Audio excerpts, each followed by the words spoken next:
तो इस मूवी की शुरुआत होती है और हम एक कल्ट ग्रुप को देखते हैं जो कि सेटन के पूजक होते हैं। और यहाँ पर ये सब सेटन को खुश करने के लिए एक वर्जिन लड़की की बलि चढ़ाते हैं और उसका ही खून पीते हैं प्रसाद के रूप में। और इन सभी को पहचानने का एक सिंपल सा तरीका है कि इन्होंने हमेशा ही गले के अंदर उल्टा क्रॉस का लॉकेट पहना होता है।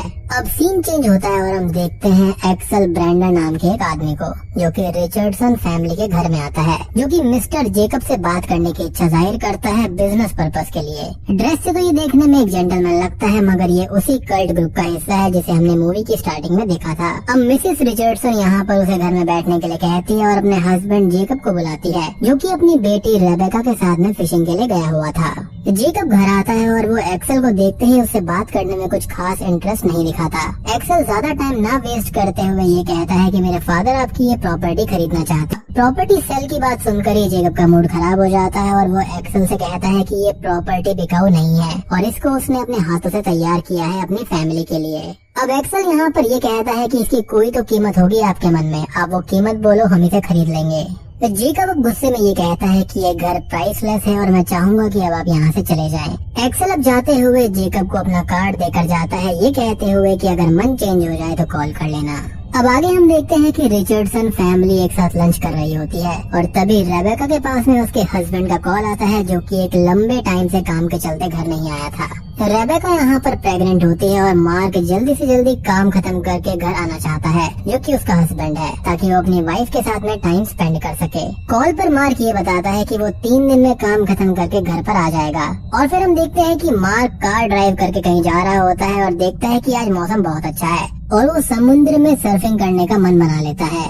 मार्क अपनी सर्फिंग बोट को लेकर समुद्र में चला जाता है और हम देखते हैं कि बीच के किनारे काले लिबास में एक आदमी आता है, जो कि मार्क को काफी टाइम से फॉलो कर रहा था। उस आदमी के पास में एक टेस्ट ट्यूब होती है जो कि ब्लड से भरी हुई थी और जैसे ही वो आदमी समुद्र के पानी में वो ब्लड मिक्स करता है तो वहाँ पर 2 शार्क्स आ जाती हैं और वो मार्क पर अटैक करके उसकी आधी बॉडी को खा जाती हैं। तो ये सीन यहाँ पर ये दर्शाता है कि यहाँ पर ब्लैक मैजिक करा गया था।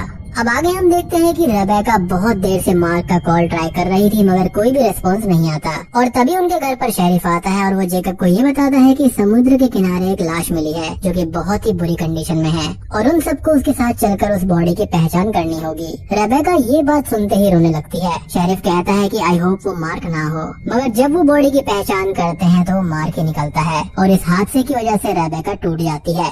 रात में हम देखते हैं कि रिचर्डसन फैमिली अपने घर पर है और तभी उनके घर में कोई चुपकर आ जाता है, जिसको मिसेस रिचर्डसन देख लेती है। वो जेकब को बुलाकर ये बात बताती है और फिर जेकब एक लोडेड गन के साथ बाहर जाकर चेक करता है। जेकब ये देखता है कि उसके बैकयार्ड में कुछ मरी हुई रेवन बर्ड्स को बांध कर रखा हुआ है। Damn this raven birds again. खैर इन सब चीजों को देखकर ये पता चल जाता है कि ये किसी किस्म का काला जादू है।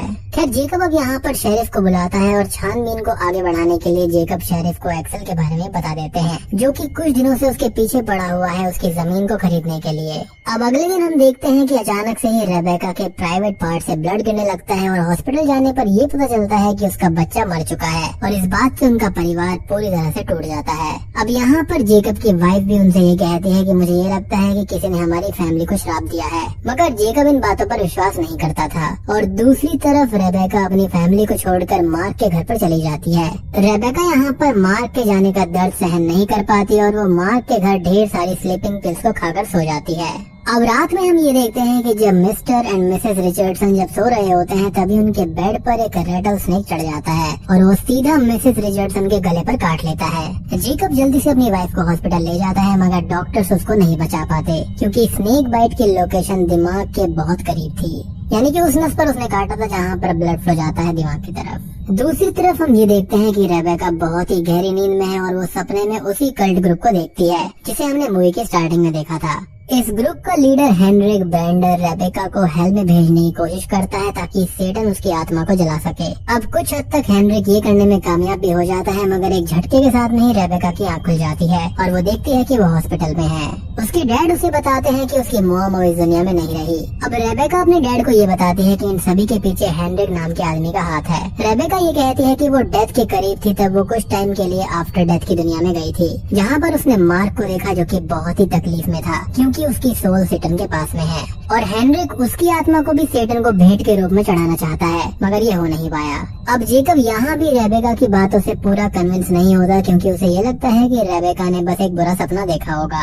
अब आगे हम ये देखते हैं कि रेबेका ऑनलाइन एक मैजिशियन को ढूंढ रही होती है जो कि मैजिक का इस्तेमाल भलाई के लिए करता है। वो मैजिशियन रेबेका को एक व्हाइट विच का एड्रेस देता है जो कि उसके टाउन के पास रहती है और उसका नाम यहाँ पर मैरी बेथ होता है। रेबेका रात में मैरी बेथ से मिलने जाती है और मैरी बेथ रेबेका को ये बताती है कि अगर मौत के बाद किसी को हमें वापस लाना है तो उसका रिजल्ट उल्टा भी हो सकता है। ये भी हो सकता है कि जिसे हम लाना चाह रहे हैं वो ना आकर कोई और आ जाए, क्योंकि इन सबको कंट्रोल करना इतना आसान नहीं होता और ये सब चर्च के अकॉर्डिंग इलीगल भी होता है। रेबेका ये कहती है कि वो सारे रिस्क उठाने को तैयार है। और अगले दिन हम देखते हैं कि रेबेका अपने फादर के साथ में कब्रिस्तान से मार्क की बॉडी को चुराकर अपने घर पर ले आती है और यहाँ पर मैरी बेथ कुछ लिक्विड्स मार्क के मुंह में डाल देती है और एक स्पेल को बार बार रिपीट करती है, जिसके कुछ ही देर के बाद में मार्क जिंदा हो जाता है और उसकी बॉडी जो शार्क ने खा ली थी वो भी वापस आ गई थी। रेबेका ये कहती है कि मार्क को नींद से जागने में कुछ वक्त लगेगा, मगर उसको इस बात का ध्यान रखना है कि मार्क बाहरी दुनिया से फिलहाल दूर रहे। मैरी बेथ जब उनके घर से बाहर जा रही होती है तो उसे जेकब के गैराज से बहुत ही नेगेटिव वाइब्स आती हैं और वो जेकब को बताते हैं कि तुम्हारे गैराज के नीचे कुछ तो जलाया गया है जो कि बहुत ही प्राचीन है। अब जेकब ये बताता है कि घर बनाते वक्त उनको वहाँ पर एक कुआं मिला था जो कि बहुत ही पुराना था, इसलिए उसने उसको ढक दिया और उसके ऊपर अपना गैराज बना दिया।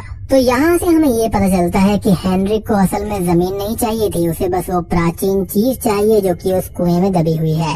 अगले दिन हम ये देखते हैं कि मार्क नींद से जागता है और वो बहुत ही डरा हुआ और बेचैन होता है, जैसे कि वो बहुत ही बुरे हालात से गुजरा हो। मार्क के नॉर्मल होने पर रेबेका उसे सारी बात बताती है जो भी उसके जाने के बाद में हुई थी और अब मार्क रेबेका को हमेशा प्रोटेक्ट करने की कसम खाता है और फिर वो दोनों ही इंटीमेट होने लगते हैं। कुछ ही देर के बाद में रेबेका और मार्क को घर के बाहर से किसी के चिल्लाने की आवाज आती है और जब वो बाहर जाने वाले होते हैं तो जेकब उनको रोक देता है। जेकब उनको अंदर से लॉक करने के लिए कहता है और शेरिफ को कॉल करने के लिए भी बोलता है। उसका कहना था कि वो बाहर जाकर देखेगा कि वहाँ पर कौन है और जेकब अपनी गन लेकर बाहर चला जाता है। रेबेका यहाँ पर शेरिफ को बुला लेती है और शेरिफ इस बार 3 से 4 पुलिस वालों को साथ लाता है और इनमें से एक पुलिस वाला होता है जो कि वर्स्ट सिचुएशन के लिए एक डायनामाइट अपने साथ लाया होता है। अब वहाँ पर शेरिफ आता है और वो डायनामाइट वहीं घर में रखवा देता है। आगे हम देखते हैं कि जेकब अपने गैराज में है और वो देखता है कि वहाँ पर ढेर सारी मोमबत्तियाँ जली हुई हैं और तभी पीछे से एक्सेल आता है और जेकब का गला काट कर उसे मार डालता है। घर के बाहर हेनरिक अपने कल्ट ग्रुप के साथ घर पर अटैक कर देता है और इस अटैक में सारे पुलिस वाले मारे जाते हैं। अब ग्रुप में एक आदमी होता है जो कि मार्क और रेबेका को बंदी बना लेता है और जब वो दोनों को टॉर्चर कर रहा होता है तभी वहाँ पर मैरी बेथ आ जाती है और वो एक सॉर्ड को हाथ में लेकर स्पेल करती है, जिसके बाद उस आदमी का दिमाग फूट जाता है और दिमाग के टुकड़े उसके मुंह से बाहर आने लगते हैं और इस सीन को इस मूवी का सबसे ज्यादा हॉरिबल सीन कहा जा सकता है। फिर हम देखते हैं कि मार्क रेबेका को मैरी बेथ के साथ वहाँ से भगा देता है और उन डायनामाइट्स को लेकर आता है जो कि पुलिस वाले अपने साथ में लेकर आए थे। मार्क अब गैराज के अंदर जाता है और ये देखता है कि कल्ट ग्रुप ने जमीन में एक छेद कर दिया है और वो सब नीचे सूखे कुएं तक पहुंच गए हैं। मार्क नीचे जाता है और एक एक करके सारे डायनामाइट फोड़ने लगता है। इस धमाके में सभी कल्ट मेंबर्स मारे जाते हैं सिवाय हेनरिक के और मार्क किसी तरह जख्मी हालत में गैराज से बाहर आ जाता है। और दोस्तों अब यहाँ पर खुलते हैं असली पत्ते। फिर हम देखते हैं कि हेनरिक जमीन के नीचे अभी भी जिंदा है और वो एक प्राचीन कॉफिन के सामने प्रेयर करने लगता है। तभी उसमें से एक डीमन यानी कि बेफोमेट निकलता है, जिसे देखकर हेनरिक बहुत ही खुश होता है,